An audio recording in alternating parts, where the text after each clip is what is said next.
4500 سال پہلے دریائے نیل کے کنارے رہنے والے مصری سورج دیوتا کو را کہتے تھے۔ را سب سے طاقتور دیوتا تھا اور اس کا فرض تھا کہ وہ زمانے کو اندھیروں سے نکال کر روشنی میں لائے۔ تو ایک دن را نے اپنا تخت و تاج چھوڑ دیا اور اپنی کشتی میں روشن چراغ لیے آسمان پر تیرنے لگا۔ را جہاں سے گزرتا روشنی پھیلتی چلی جاتی، لیکن پھر شام کے قریب را اور اس کی اڑن کشتی مغرب میں زمین کے کناروں تک پہنچتے تو سمندر میں ڈوب جاتے، جہاں گہرائیوں میں را دیوتا کو اندھیروں سے ایک طویل جنگ لڑنا پڑتی۔ مصریوں کے بعد رومن تہذیب آئی۔ یہ چونکہ مصر سے تھوڑی جدید تہذیب تھی، اس لیے اس کی کہانی بھی مصریوں سے تھوڑی ماڈرن تھی۔ بس اتنی ماڈرن تھی کہ رومن سورج دیوتا ہیلیس کشتی پر نہیں بلکہ ایک 4 گھوڑوں والی بگھی پر مشرق سے مغرب کی طرف سفر کرتا تھا، اور جب وہ مغرب میں ایک محل میں آرام کرنے کے لیے رکتا تو دنیا میں رات ہو جاتی۔ آج اس مصری تہذیب کو 4000 سال اور رومن کو 2000 سال ہو چکے ہیں۔ اس لیے آج کی سورج داستان مصریوں اور رومیوں دونوں سے بہت جدید ہے، لیکن یہ داستان من بھاتے قصوں پر مشتمل نہیں ہے بلکہ تجربات اور مشاہدات سے لکھی جا رہی ہے۔ میں ہوں فیصل اڑائچ اور دیکھو سنو جانو کی کل کائنات سیریز میں ہم مرکری سے آگے زندگی آمیز سورج کی طرف سفر کریں گے۔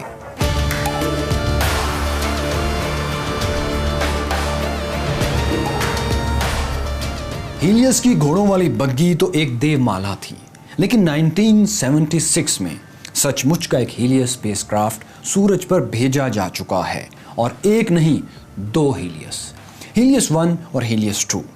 یہ جرمنی اور امریکہ نے مل کر بھیجا تھا۔ یہ دونوں اپنے وقت میں انسان کی بنائی ہوئی سب سے تیز رفتار ترین مشینیں تھیں۔ ہیلیس 2 کی رفتار 70 کلومیٹر فی سیکنڈ تھی، یعنی اگر آپ اس پر سوار ہوں تو کراچی سے لاہور صرف 18 سیکنڈ میں پہنچ سکتے ہیں۔ یہ مشن کیوں بھیجا گیا؟ آخر سورج کے قریب ترین اسپیس مشنز بھیجنے کی ضرورت کیا تھی اور کیا ہے؟ ابھی زمین پر انسان دوسرے انسانوں کی بھوک ختم نہیں کر سکا، غربت ختم نہیں کر سکا، تو آسمان میں گاڑیاں دوڑانے اور سورج پر کمندیں ڈالنے کی کوشش وقت اور پیسے کا ضیاع کیوں نہیں ہے؟ تو اس کا جواب ہے سولر ونڈز۔ یہ دیکھیے، اس کی آواز سنیے، یہ سورج کی آواز ہے۔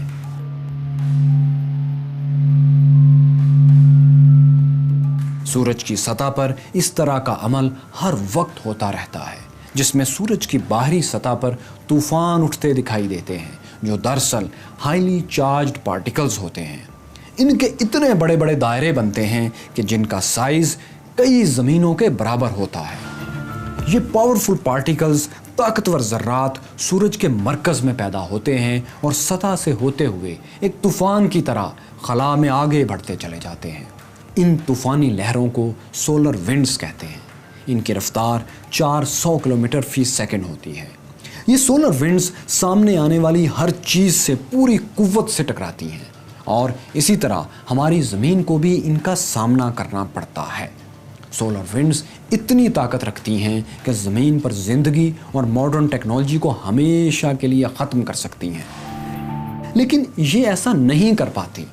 وہ اس لیے کہ زمین کے گرد ایک مقناطیسی ہالہ یعنی میگنیٹک فیلڈ موجود ہے، جو زمین کے مرکز سے پیدا ہو رہا ہے۔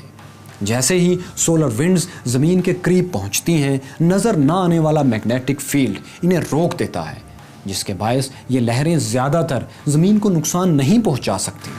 ہاں، کبھی کبھار جب یہ سولر ونڈز بہت منہ زور ہوتی ہیں تو نقصان ہو بھی جاتا ہے، جیسے کہ 1989 میں سولر ونڈز اتنی شدید تھیں کہ ان سے کینیڈا میں ہائیڈرو کیوبک گرڈ تباہ ہو گیا تھا۔ اسی طرح 1998 میں خلا میں گھومتا امریکی سیٹلائٹ گلیکسی 4 بھی سولر ونڈز کا نشانہ بن کر اپنے مدار سے باہر گر گیا تھا، اور 4.5 کروڑ پیجرز، جسے آپ اس وقت کے موبائل فونز کہہ سکتے ہیں، کام کرنا بند کر چکے تھے، بلکہ بہت سا قیمتی ڈیٹا بھی ہمیشہ کے لیے ضائع ہو گیا تھا۔ خلا بازوں کو جو خاص سوٹ پہنایا جاتا ہے اور خلائی مشینوں پر جو خاص کوٹنگ ہوتی ہے، اس کا ایک بڑا مقصد انہی سولر ونڈ سے تحفظ کرنا ہوتا ہے۔ اس لیے بہت ضروری ہے کہ ہمیں ان سولر ونڈز کے بارے میں زیادہ سے زیادہ معلومات ہوں۔ جس طرح موسموں کا حال جاننے کے لیے ویب سائٹس ہیں، بالکل اسی طرح خلائی موسم یعنی سولر ونڈز کب آ رہی ہیں، کتنی آ رہی ہیں، یہ جاننے کے لیے بھی ویب سائٹس ہیں جن کو دیکھ کر کمیونیکیشن سیٹلائٹس اور بجلی فراہم کرنے والے ادارے اپنے سسٹمز اپ ڈیٹ کرتے رہتے ہیں۔ لیکن یہ نظام اس وقت زیادہ بہتر، ماڈرن اور طاقتور ہو سکتا ہے جب ہمیں سولر ونڈز کے بارے میں زیادہ سے زیادہ معلومات ہوں۔ تو یہی جاننے کے لیے ہیلیس 1 اور ہیلیس 2 کو سورج کے گرد 1974 اور 76 میں بھیجا گیا تھا۔ ہیلیس 1 10 سال اور ہیلیس 2 3 سال تک اپنے مشن پر کام کرتا رہا۔ آخری بار ان سے رابطہ 1986 اور 1980 میں ہوا تھا۔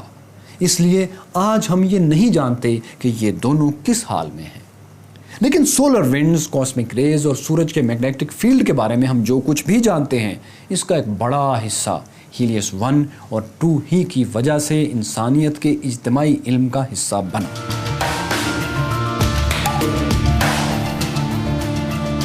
معلومات کے لیے ہیلیس 2 سورج کے اتنا قریب چلا گیا تھا کہ اس کا اور سورج کا فاصلہ صرف 4 کروڑ 34 لاکھ کلومیٹر رہ گیا تھا۔ لیکن وہ جو کہتے ہیں کہ جیسے جیسے ہمارا علم بڑھتا ہے ہماری جہالت بھی بڑھتی چلی جاتی ہے، تو جہاں ہیلیس 1 اور 2 نے کئی سوالوں کے جواب تلاش کیے، وہیں کئی نئے سوالات بھی پیدا ہو گئے۔ ایک یہ کہ آخر یہ سولر ونڈز پیدا کیسے ہوتی ہیں، اور دوسری یہ کہ سورج کی سطح پر کنڈیشنز میں اتنی زیادہ تبدیلی کیوں اور کیسے آتی ہے۔ یہ جاننا اس لیے بھی ضروری تھا کہ ہمیں علم ہو سکے کہ سولر ونڈز زمین پر انسانی زندگی اور ٹیکنالوجی پر کس طرح اثر ڈالتی ہیں تاکہ اس سے بچا جا سکے۔ ان سوالوں کے جواب کھوجنے کے لیے ہمیں سورج کے اور بھی قریب جانا تھا، اس سے کئی گنا زیادہ نزدیک جتنا ہیلیس 2 اور 1 جا چکے ہیں۔ تو اب یہ جو لاٹھی ٹیک کے کمزور سے بزرگ آپ دیکھ رہے ہیں نا، ان کی عمر 91 ایئرس ہے، 91 سال۔ یہ سائنٹسٹ یوجین پارکر ہیں۔ اس ویڈیو کی اپلوڈنگ ڈیٹ کے وقت پارکر سورج کے سامنے کھڑا ہے۔ سائنٹسٹ یوجین پارکر نہیں بلکہ ان کے نام پر بنایا گیا اسپیس مشن دی پارکر سولر پروب، اس کی رفتار اپنے انتہائی وقت میں ہیلیس اسپیس کرافٹ سے بھی بہت زیادہ تیز ہے، اور اتنی تیز کہ اگر آپ اس پر لاہور سے کراچی جانا چاہیں تو آپ کو صرف 7 سیکنڈ چاہیے۔ یہ پروب 12 اگست 2018 کو سورج کی طرف بھیجا گیا تھا۔ یہ پہلا مشن تھا جو کسی زندہ انسان کے نام پر بھیجا گیا ہے، کیونکہ یوجین پارکر ہی نے سپر سونک سولر ونڈز کی تھیوری دی تھی، اور وہ بھی آج سے کوئی 65 برس پہلے۔ تو پارکر سولر پروب نہ صرف سورج کے سامنے پہنچ چکا ہے بلکہ اس نے اپنا کام بھی شروع کر دیا ہے۔ یہ وہ تصویر ہے جو دسمبر 2018 میں اسی پروب نے زمین پر بھیجی تھی۔ یہ سورج کی اس وقت تک کی قریب ترین تصویر تھی۔ اس میں جو نقطہ سا چمک رہا ہے وہ اس کے گرد گھومتا سیارہ عطارد یعنی مرکری ہے۔ پارکر سولر پروب سابقہ مشن ہیلیس کی نسبت سورج سے 7 گنا زیادہ قریب جائے گا۔ اپنے بیضوی دائرے میں جب یہ سورج کے قریب ترین ہوگا تو اس کا اور سورج کا فاصلہ محض 61 لاکھ کلومیٹر ہوگا، 61 لاکھ۔ لیکن اس وقت بھی یہ براہ راست سورج کے ایٹماسفیئر میں داخل ہو چکا ہے۔ اس حصے میں سورج کے اس حصے کو کرونا کہتے ہیں۔ اسے آپ سورج کا کراؤن یا تاج بھی کہہ سکتے ہیں۔ حیران کن بات یہ ہے کہ سورج کی سطح تو بے انتہا گرم ہے ہی، لیکن یہ حصہ یعنی کرونا جو سورج کی سطح کے اوپر ہے، یہ اس سے بھی کئی گنا زیادہ گرم ہوتا ہے۔ سورج کی سطح کا درجہ حرارت ہوتا ہے 5666 ڈگری سینٹی گریڈ کے آس پاس، جبکہ کرونا میں پارٹیکلز کا درجہ حرارت 17 لاکھ ڈگری سینٹی گریڈ ہوتا ہے، یعنی تقریباً 300 گنا سے زیادہ گرم۔ ایسا کیوں ہے؟ اس حیرت ناک سوال کا جواب بھی یہی پروب معلوم کرے گا۔ لیکن یہاں ٹھہریے اور سوچئے کہ آخر اتنے زیادہ درجہ حرارت میں، اتنی زیادہ گرمی میں ایک زمین پر بنائی گئی مشین کیسے سلامت رہے گی؟ تو اس کا جواب ہے TPS، thermal protection system. Parker solar probe کا سورج کی طرف کا حصہ 4.5 انچ موٹی وائٹ شیلڈ کا بنا ہے۔ یہ وائٹ شیلڈ کاربن کمپوزٹ کے مٹیریل سے خاص طور پر یوں تیار کی گئی ہے کہ یہ زیادہ تر ہیٹ کو منعکس کر دے گی، یعنی میکسیمم ہیٹ کو ریفلیکٹ کرے گی۔ اس سے اسپیس کرافٹ کے پیچھے والا یہ حصہ ٹھنڈا رہے گا۔ اس پیچھے والے حصے کے آلات کو ٹھنڈا رکھنے کے لیے پائپس ہیں جن میں پانی گردش کر رہا ہوتا ہے، لیکن پھر بھی کہاں 17 لاکھ ڈگری سینٹی گریڈ اور کہاں کاربن چھوڑ کچھ بھی ہو، اسے تو لمحوں میں پگھل جانا چاہیے۔ تو بات یوں ہے کہ سورج کے 61 لاکھ کلومیٹر کے فاصلے پر جہاں پارکر سولر پروب ہوگا، یہاں 17 لاکھ ڈگری سینٹی گریڈ درجہ حرارت ان پارٹیکلز کا ہے جو اس حصے میں پھیلے ہوتے ہیں، لیکن یہ پارٹیکلز بہت دور دور پھیلے ہوتے ہیں، جبکہ اس جگہ عمومی درجہ حرارت 1300 سے 1400 ڈگری سینٹی گریڈ تک ہوتا ہے، جسے پارکر سولر پروب اپنے زبردست ڈیزائن کی وجہ سے برداشت کر رہا ہے، بلکہ اس کا کیمرہ اور سینسرز بھی بخوبی کام کر رہے ہیں، اور اگر کوئی حادثہ نہ ہو گیا تو یہ کم از کم 7 سال تک یوں ہی تجربات کرتا رہے گا۔ پارکر سولر پروب 7 سال میں سورج کے گرد 24 چکر لگائے گا اور پھر سورج ہی میں غوطہ لگا کر ختم ہو جائے گا۔ اس کی بھیجی تصاویر کے ذریعے سورج کے کچھ حصے کا ایک تفصیلی نقشہ، ڈیٹیلڈ میپ بھی تیار کیا جائے گا، لیکن یہ نقشہ سازی آسان نہیں ہوگی کیونکہ سورج کا سائز بہت ہی بڑا ہے، اتنا بڑا کہ اگر 100 زمینوں کو ایک ساتھ جوڑ کر رکھا جائے تو یہ سورج کا ڈایامیٹر یعنی قطر ہوگا۔ سورج اتنا بڑا ہے کہ 10 لاکھ زمینیں اس میں سما سکتی ہیں، بلکہ یہ اتنا بڑا ہے کہ اس میں ہمارے پورے نظام شمسی کے تمام سیارے 600 مرتبہ ڈال دیے جائیں تو بھی تھوڑی بہت جگہ بچ جائے گی۔ یہ اتنا بھاری ہے کہ سولر سسٹم کا 98% سے زیادہ وزن، 98% سے زیادہ صرف سورج کا ہے۔ یہی وجہ ہے کہ سورج کی کشش بھی اتنی ہی زیادہ ہے۔ یہ کشش اتنی زیادہ ہے کہ 8 بڑے اور درجنوں چھوٹے سیارے، 170 چاند اور ان گنت شہابیے اربوں سال سے اس کے سحر سے نہیں نکل پائے۔ ہمارا سورج 4 ارب سال سے چمک رہا ہے اور اندازہ ہے کہ مزید 4 ارب سال تک یوں ہی چمکتا رہے گا۔ لیکن اس کی چمک آتی کہاں سے ہے؟ سورج 4 ارب سال سے روشنی کیسے دے رہا ہے؟ اس کا جواب ہے نیوکلیئر فیوژن، ہائیڈروجن بم کے دھماکے۔ سورج دراصل ایک گیس کا بہت بڑا گولا ہے۔ اس گولے میں سب سے زیادہ ہائیڈروجن، تھوڑی سی ہیلیم اور بہت ہی معمولی مقدار میں دوسرے ایلیمنٹس ہوتے ہیں۔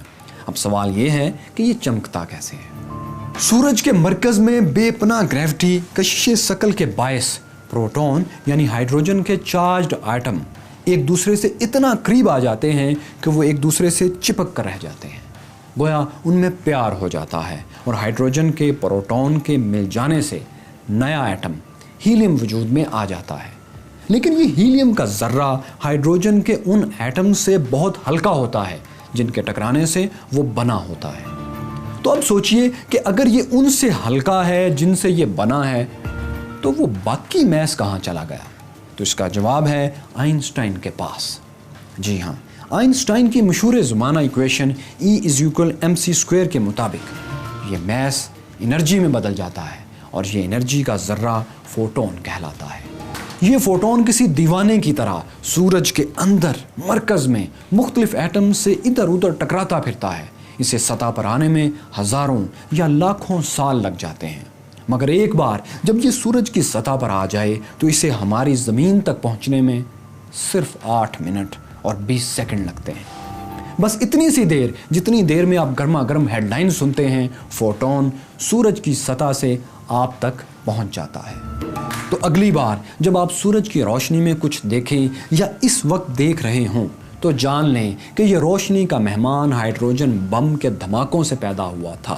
اس کا نام فوٹون ہے، جو کروڑوں کلومیٹر دور سے آیا ہے، بڑے جتنوں سے آیا ہے، اور اس سے بھی دلچسپ بات یہ کہ یہ روشنی کا ذرہ جو آپ کی دنیا کو روشن کر رہا ہے، ہزاروں سال پہلے پیدا ہوا تھا۔ یہ بہت قیمتی ہے کیونکہ اس کے پاس ایک راز بھی ہے، اور وہ راز ہے ہماری زمین کو سب سے سستی اور کبھی نہ ختم ہونے والی توانائی دینے کا راز۔ ویسے تو سولر انرجی سے سب واقف ہیں، لیکن کیا آپ جانتے ہیں کہ ایک پاگل نے آج سے 78 برس پہلے 1941 میں 1941 میں سورج کے سامنے زمین کے اوپر چادر تان کر سورج کی روشنی سے مستقل بجلی پیدا کرنے کا آئیڈیا دیا تھا۔ تو یہ تھے امریکی بائیو کیمسٹ آئزک ایسیموو۔ اس خیال کے مطابق اگر ہم سورج کی روشنی سے زمین پر بجلی پیدا کرنا چاہیں تو یہ کام ہم صرف دن میں کر سکتے ہیں، سورج کے سامنے کر سکتے ہیں۔ رات میں بادل، بارش، طوفان یا کسی بھی ایسی حالت میں یہ سسٹم کام نہیں کرے گا، یعنی بجلی پیدا نہیں کرے گا۔ اور ویسے بھی سولر پینلز جتنے زیادہ زمین پر لگائے جائیں وہ بجلی تو اتنی زیادہ دیتے ہیں لیکن جگہ بھی اتنی ہی زیادہ گھیرتے ہیں۔ تو کیوں نہ ان سب مسائل سے بچنے کے لیے زمین پر آنے والی سورج کی روشنی کو خلا ہی میں زمین کے اوپر مدار میں پکڑ لیا جائے، کیونکہ خلا میں بادل ہیں اور نہ بارش اور نہ مٹی کے طوفان ہی آتے ہیں۔ خلا میں پینلز لگا دیے جائیں تو جگہ کم ہونے کا مسئلہ بھی حل ہو جاتا ہے۔ اور ویسے بھی خلا میں تو سورج ہر وقت چمکتا ہے اور کبھی غروب ہوتا ہی نہیں۔ سورج کا طلوع اور غروب ہونا تو زمین کی حرکت کی وجہ سے ہمارا اپنا احساس ہی ہے، ورنہ سورج تو جب تک ہے سو ہے اور جب سے ہے سو ہے، یہ طلوع اور غروب تو ہوتا ہی نہیں۔ سن سیٹ اور سن رائز کی کہانی زمین سے چند کلومیٹر اوپر ختم ہو جاتی ہے۔ تو آئیڈیا یہ تھا کہ زمین کے اوپر خلا میں بہت بڑے بڑے سولر پینلز کی ایک چادر سی بنا دی جائے جو سورج کی روشنی کو بجلی میں تبدیل کرے اور پھر ایک لیزر بیم یا مائکرو ویو کے ذریعے یہ بجلی زمین پر ایک مرکزی پاور اسٹیشن میں بھیجی جائے، یہاں سے کیبلز کے ذریعے اس کو پھر ان جگہوں پر بھیجا جائے جہاں اس کی ضرورت ہے۔ اب خلا میں نہ تو بادل ہیں، نہ بارش اور نہ کبھی سورج غروب ہوتا ہے۔ تو دلچسپ بات بتائیں، چین اب یہی کرنے جا رہا ہے۔ چین نے solar power space project launch کر دیا ہے۔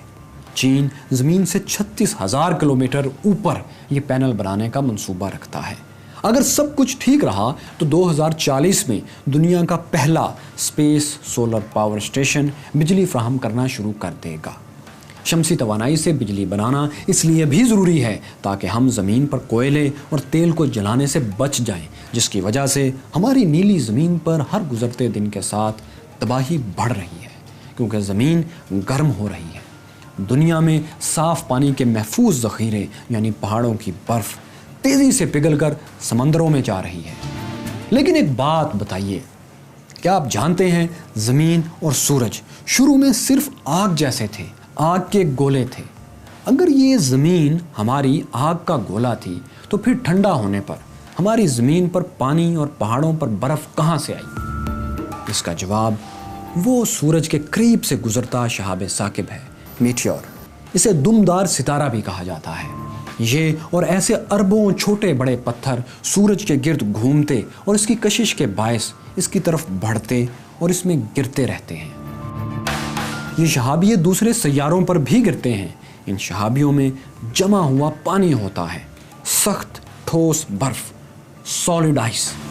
اس لیے جب یہ خلا میں سورج کی طرف بڑھ رہے ہوتے ہیں تو گرمی اور تیز رفتار کے باعث برف پگھلتی ہوئی میلوں تک خلا میں پھیلتی چلی جاتی ہے، جو دور سے دیکھنے پر سیارے کی دم لگتی ہے، اور بہت سے لوگ سمجھتے ہیں کہ ستارہ ٹوٹا ہے اور اب جو مانگیں گے وہ تمنا پوری ہوگی۔ تمنا کا تو پتہ نہیں، لیکن یہی شہابیے جب زمین یا کسی دوسرے سیارے سے ٹکراتے ہیں تو ان میں موجود برف ہی اس سیارے کا پانی بنتی ہے۔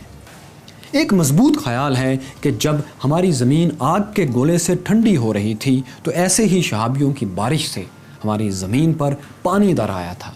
بادلوں سے لے کر سمندر اور جھیلوں کا سارا پانی انہی شہابیوں کے ذریعے ہی زمین پر آیا تھا۔ لیکن اس دمدار ستارے کے پیچھے جو سرخ سیارہ نظر آ رہا ہے یہ مریخ ہے، مارس، جہاں انسان کالونی بنانا چاہتا ہے۔ ایسا بھی کہا جاتا ہے کہ زمین پر زندگی کا بیج مریخ ہی سے آیا تھا۔ مریخ پر انسان کو بسانے کی پوری کہانی اور وہاں زندگی کی تلاش کے بارے میں کیا کچھ ہو رہا ہے یہ سب آپ کو دکھائیں گے، لیکن کل کائنات کی اگلی قسط میں۔ سورج زمین سے اوسطاً 15 کروڑ کلومیٹر سے کچھ کم فاصلے پر ہے۔ آخر وہاں سے ایک مشین ہم تک معلومات کیسے بھیجتی ہے، یہ جاننے کے لیے کل کائنات سیریز کی دوسری قسط ضرور دیکھیں۔ جبکہ چاند پر ایسا کیا ہے جسے چاند پر جانے والے مشنز چھوڑ کر آئے تھے اسے زمین سے آج بھی چیک کیا جا سکتا ہے؟ یہ جاننے کے لیے یہاں ٹچ کیجئے. لیکن فرانسیسی انقلاب کی داستان میں آپ کو دلچسپی ہے تو یہ رہا فرینچ ریولوشن.